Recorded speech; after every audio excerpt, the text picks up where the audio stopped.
What's up, world? I'm Cameron McKinney, and this is Pop Culture Spotlight, a podcast about the movie Twisters. Here's a quick synopsis. Years after a traumatic event at the hands of a tornado, aspiring storm chaser Kate is brought back into the fold in order to learn more about tornadoes and meets Tyler, a hotshot internet storm chaser. The film stars Daisy Edgar Jones, Glen Powell, Anthony Ramos, Brandon Perea, Sasha Lane, David Cornsweet, and Maura Tierney. Standout performances. Everyone is saying this is another movie that establishes Glen Powell as a movie star. I thought he was already there. The person who becomes a legit star off this movie is none other than Daisy Edgar Jones, who had a giant television success with Normal People, getting an Emmy nomination. Movie-wise, she had a big 2022 with Fresh, a movie I liked a lot, where she co-starred with Sebastian Stan, and she's the lead of Where the Crawdad Sings,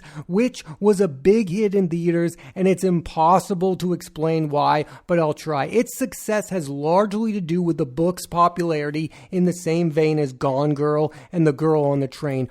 Popular books make for popular movies sometimes. Twisters is going to be a big hit as well. More on that in a bit. In the film, Daisy Edgar Jones plays Kate Cooper, and I personally liked how they constructed the arc of the character to be similar but different to Helen Hunt's Joe Harding from the original film. Both characters go through a tragic event caused by a tornado, but how they react is the main difference. Joe chases tornadoes, and the desire makes her a storm chaser, while Kate runs from that desire. And I think that's part of the brilliance of Twisters, to have a talented character at the center of it be afraid of the thing that she has the most understanding of. Edgar Jones really sells the emotional state of the character and how she basically has PTSD when she encounters a tornado. Daisy Edgar Jones will next be in the movie On Swift Horses with Jacob Elordi, Will Poulter, and Diego Calva. It's no longer an interesting question to ask, is Glen Powell a movie star? The question now should be, how big of a movie star can he become? Can he get to a place where he takes the mantle of the biggest movie star on the planet? And one of the reasons I believe it's possible has to do with his age. Powell is currently 35 years old, which makes him capable of playing nearly every leading role. And in the case of, say, Timothée Chalamet, he still looks super youthful. Late 30s are when leading men peak. I mean, look at Harrison Ford, Robert Redford, in the entire history of Hollywood. Jack Nicholson was an older leading man. We talk about, like, Glen Powell is talked about like he's super youthful, but I think his biggest strength right now is that he is a 35-year-old who looks like a 35-year-old. In Twisters, Powell plays Tyler Owens, a popular internet storm chaser who to me feels like an amalgamation of the characters Bill Paxton and Carrie Elwes played in the original film. The film is commenting on influencers and fame seekers while still making the character of Owens noble. I just got swept up by how much fun Powell was clearly having, especially the scenes where he's driving like a madman chasing tornadoes. Powell has definitely picked the right sequels to be a part of with Top Gun Maverick and Twisters. The movies feel nostalgic in a good way. It appears he's going to continue to go down this route, as he's set to lead remakes of The Running Man with Edgar Wright directing and Backdraft. Powell also has the movie Huntington with Mark Ruffalo and the series Chad Powers. All the praise for this movie Twisters is going to Daisy Edgar Jones and Glen Powell, but I want to also mention Anthony Ramos, whose filmography includes A Star is Born, In the Heights, The Bad Guys, Transformers, Rise of the Beast, and Dumb Money. And look, he doesn't have the juiciest role in the movie, but I think he's very good. His character, Javi, is dealing with the same tragedy as Edgar Jones's Kate, but in a different way that causes some conflict. This guy, to me, also has movie star potential. Ramos is joining the MCU with the series Ironheart, co-starring Dominique Thorne and Alden Ehrenreich. Director Lee Isaac Chung made a beautiful portrayal of a family in his last movie, Minari, which saw Steven Yeun get his first ever Oscar nomination, and Chung brought a similar level of soulfulness to this movie in that it's about the characters and what they want, and that's not something you always see in blockbuster movies. And yes, you see some of that in the original Twister, but but it's magnified in this. It's interesting, and it's a good thing that in back-to-back weeks I'm talking about bigger movies made by directors who have made smaller films. Last week I talked about Michael Sarnowski making A Quiet Place Day One. This week I'm talking about Lee Isaac Chung making Twisters, and they both were able to make movies that still feel like they fit within their own filmographies as directors, and that's what the best directors do when they make studio movies. When Brian De Palma makes Mission Impossible, he still makes it a Brian De Palma movie. Twisters is a big victory for Lee Isaac Chung. What I'm about to do is totally unfair because the original Twister came out 28 years ago. Twisters is a better looking movie visually. The storms are more compelling, and that's one of the biggest reasons I was on board with this sequel in the first place, because of the advancement in technology makes it so you can make a movie like this feel more realistic. And that's why in most cases disaster movies don't age very well, especially visually. I've seen the movie The Day After Tomorrow more than most people. Visually, that movie does not hold up. It's a mess. It's a fun movie, but visually it's just not very good right now. And that's hard to say because the movie was made in like 2004, but that's what movies are supposed to do. They're supposed to age well. I will say I've seen the original Twister 2 times before seeing Twisters, and I think that is a movie that visually has aged pretty well. Again, Twisters is a far more interesting visual film, but Twister is still a good-looking movie, especially given its time of release. And that gets me to this. I don't know if I'm in the majority on this or not, but I like Twisters more than the original Twister. It's one of those rare sequels better than the first movie, and I'll be the first to admit my age probably has something to do with it. I wasn't of the age of people that fell in love with Twister. I look at that movie now as a movie filled with great character actors that's a lot of fun. Nothing more, nothing less. It's not on my all-time favorite list or anything like that. But with Twisters, I have more of a history with these actors. I've seen Daisy Edgar Jones in Normal People. I've seen almost every Glen Powell movie. The same goes for Anthony Ramos. That's what I think is so interesting about Twisters, is I think it's one of those legacy sequels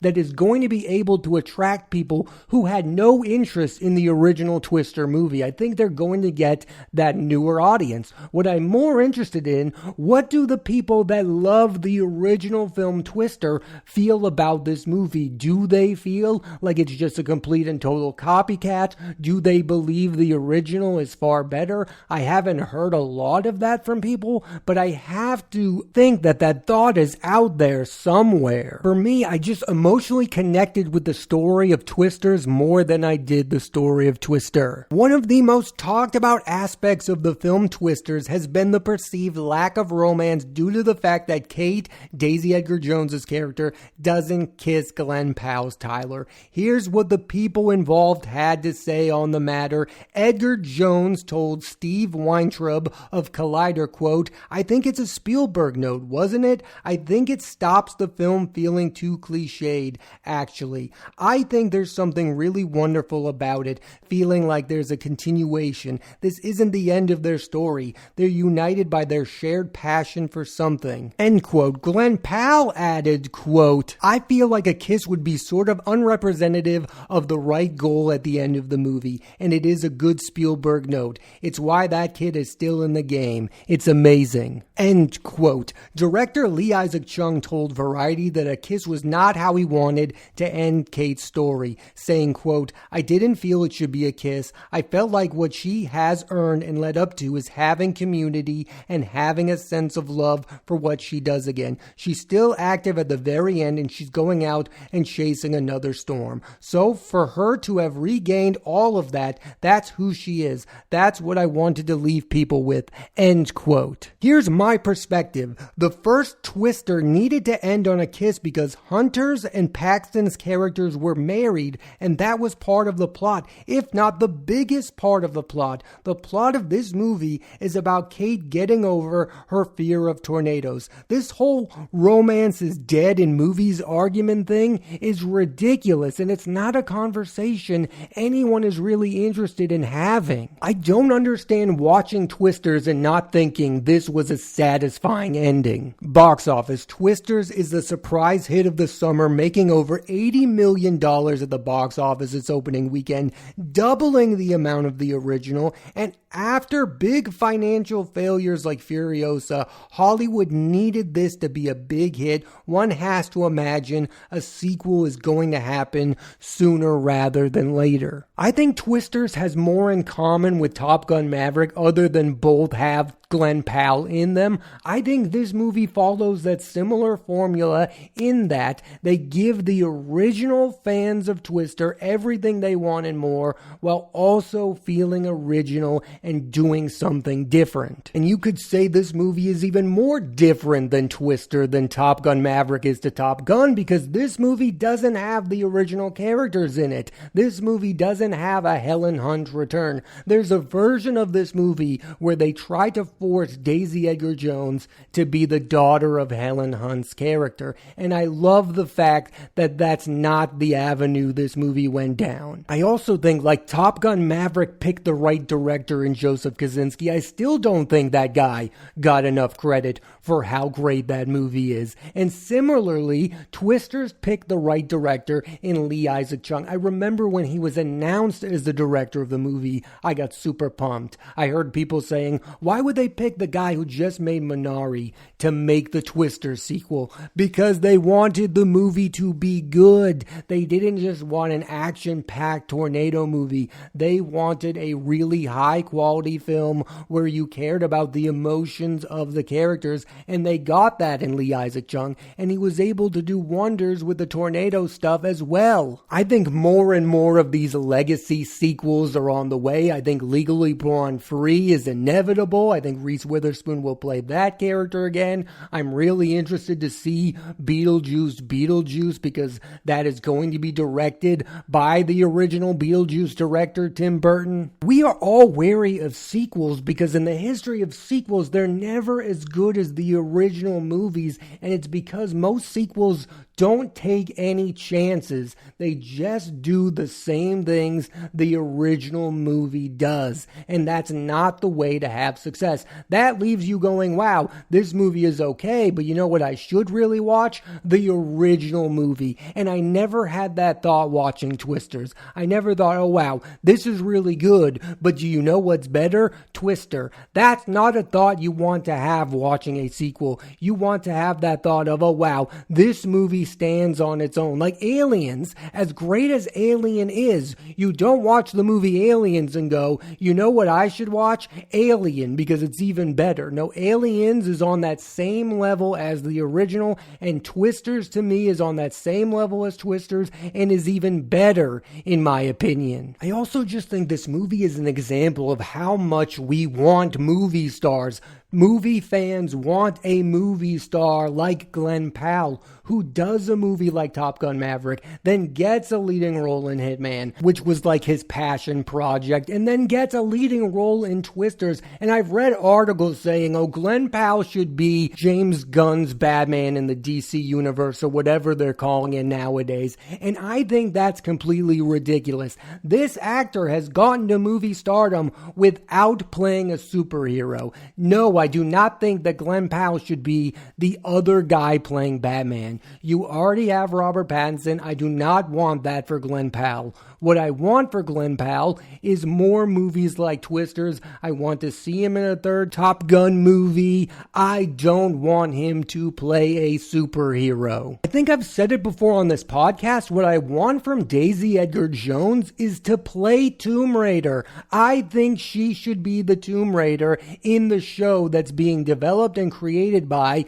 Phoebe Waller-Bridge. That's what I want from Daisy Edgar Jones. Do I have any idea that that's ever going to happen? No, but I really want it to happen because I do think she's a perfect kind of action star. If she plays Lara Croft, I would watch that show immediately when it was released. The choices these two actors make after the huge victory that is Twisters is going to be fascinating. Every big studio or franchise movie movie is going to want Daisy Edgar Jones, and they already want Glen Powell. I heard he turned down the next Jurassic Park movie. I do want to talk more about the box office success of this movie, Twisters, because I do think it's really interesting. The original Twister made just under $500 million at the box office. It was a gigantic hit. But nowadays, when these legacy sequels come out, unless they're Top Gun Maverick and have Tom Cruise in them, they usually don't make as much money as the original movie. In fact, they usually go down because people aren't as interested in them anymore. And that's understandable. I mean, the original Twister was 28 years ago. So one might assume that a sequel 28 years later might only make half as much as the original film, and that doesn't seem like that's going to be the case. There's a real shot here for Twisters to make a lot more money than the original Twister, and I don't really know the reason why, and I think that's kind of the beauty of it. Yes, you can give credit to Glen Powell because he's the guy who's been in hit movies before, but I do think it's a bit bigger than him. You can give credit to Daisy Edgar Jones. I mean, Where the Crawdad Sings was a very popular movie. Maybe if people saw her in that, they wanted to see her in this. That could be the case. And then all those people that watched Normal People. I mean, think about what's happened after that show. Paul Mescal is the lead of Gladiator 2, and Daisy Edgar Jones is the lead of Twisters. That show was not only good, but clearly it was popular. And I've heard some people say, well, all disaster movies are popular, and I certainly don't believe that as well. I think there's so many factors why people were hyped for this movie. I was hyped for this movie because of the director and because of the stars of the movie. But then you also have those people that just wanted to see a sequel to Twister and see if it would live up to the hype of the original movie. I have this thought every time I hear or see a movie that's decades later than the original film. These sequels that come out so much later, well, there has to be a reason that these actors or these directors came to this franchise. Like, they must have something to say. That's why I was interested in the new Beverly Hills Cop movie. Well, there's no way that Eddie Murphy is coming back to play Axel Foley in a bad film. There's no way Tom Cruise is coming back to Top Gun if it's not a very good Top Gun movie. And with this, it was like, there's no way these talented people are touching Twister unless they have something new to say in Twisters. That's why I have faith that Beetlejuice is going to be very good, because there's no way in my mind Tim Burton, Winona Ryder, and Michael Keaton are coming back to that franchise and those characters unless they have something interesting to say. There's just so much time in between these movies that there must be something special about these sequels, and that's proven to be true. I think Beverly Hills Cop was a worthy sequel. Top Gun Maverick is in the conversation for the best sequels of all time, and Twisters is a sequel, like I said before, that I think is better than the original Twister. Overall, I believe Twisters was the best case scenario for a sequel to Twister. It's what I wanted and more, and would absolutely watch a sequel movie, and based on this movie's popularity, I'm not alone in that. Glen Powell equals movie star. Daisy Edgar Jones equals movie star. Lee Isaac Chung proves with Twister that he's one of those rare directors that can make Oscar movies like Minari and high quality blockbusters like Twisters. Sometimes I just have a feeling when I hear about movies that they're going to be good, and for whatever reason, I had that feeling about Twisters, especially when they announced that Glen Powell and Daisy Edgar Jones were going to lead this film, because I have a history of them being in really good movies and television shows, and when you have those histories with actors, you just have faith that they're going to make the right choices and that they're only going to be in really good movies. And I know that's not going to be the case. Somewhere down the road, they're going to make a stinker, but luckily, that's not the case with Twisters. It's one of the best movies of the year, in my opinion, and the movie of the summer. To give you some context on how big of an opening Twisters had, it rivaled the opening of Oppenheimer. Yeah, that movie that almost made $1 billion. Believe the hype of Twisters. Thanks for listening to this edition of Pop Culture Spotlight. I'm Cameron McKinney, and there'll be a new episode of the podcast every Thursday on Apple Podcasts and Spotify. I highly recommend you check out the film Twisters. Next week on the podcast, I'm talking about the movie Deadpool and Wolverine, starring Ryan Reynolds and Hugh Jackman. So tune into that and please rate, review, and subscribe.